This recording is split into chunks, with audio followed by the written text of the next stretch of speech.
You have what's called the process-based scoring system. When we enter squad scrimmage, we want to reward the process. The process is what gets us the outcome. Okay, we don't have any control over the outcome. We do have control over the process. With the process-based scrimmage, what we do is we are rewarding the things that are going to help us get the outcome that we're looking for.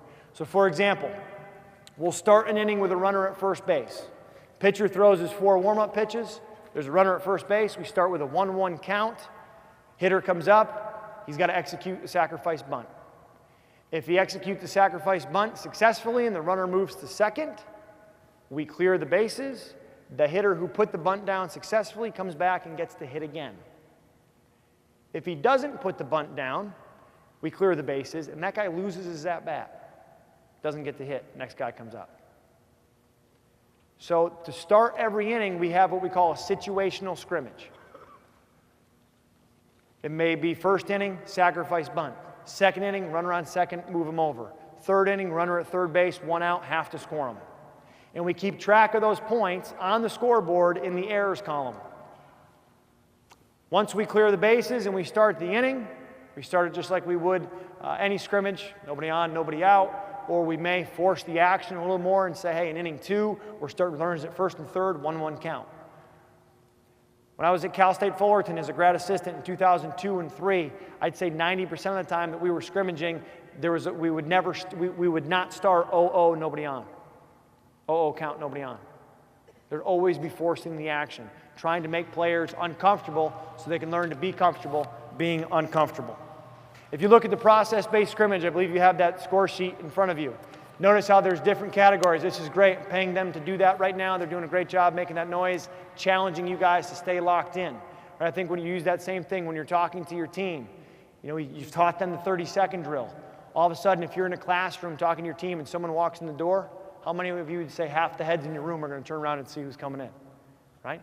When you do that, you challenge them and say, hey, that's like the annoying fan in the stands. That's the umpire who made a bad call. You got to challenge yourself to when that happens to stay locked in.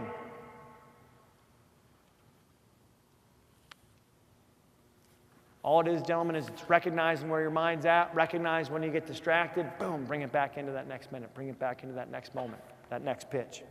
So in that process category, you'll see there's different categories. There's a pace of game. There's an offense, defense, and pitchers. So for example, we start the inning, sacrifice bunt, move the runner over. That team on offense would get 1 point in the errors column. That's the situational scrimmage column. Runner from second goes back to the dugout. Hitter comes back. While the hitter's making his way back, to give him a little bit more time, the catcher then throws the ball down to second. We put a stopwatch on his throw. If he gets it to second base under whatever your time is, 1-8, 2-2, whatever your time is, from glove to tag, gets 2 points for his team. They go right on the scoreboard in the hits column. In the pitcher's category, 1-1 count. If he pushes it to 1-2, he gets 1 point for his team. If we sprint off the field, if our outfielders get across the foul line in 9 seconds, infielders get across the foul line in 5, they get 2 points for their team. So we reward the pace of the game. Men, give me 30 seconds to anybody attention, please. I know you've been here for a long day. Get locked in. Ready, set, and go. Fellas, understand this. Rewarded behavior is repeated behavior. Rewarded behavior is repeated behavior. If you reward process, you get more process. If you talk quality at bat, but you have a chart in your dugout that's batting average. I was at a program just a couple days ago. We talked a lot about the process. I walk in the locker room. They have 2 signs, ERA, batting average. Goes completely against everything that they've been talking about. If you're going to talk process, reward process. Keep a quality contact average or quality at-bat average versus the batting average. Rewarded behavior is repeated behavior. That's 30 seconds, space out. So the process-based scrimmage, at the end of the third inning, it may be 32-29.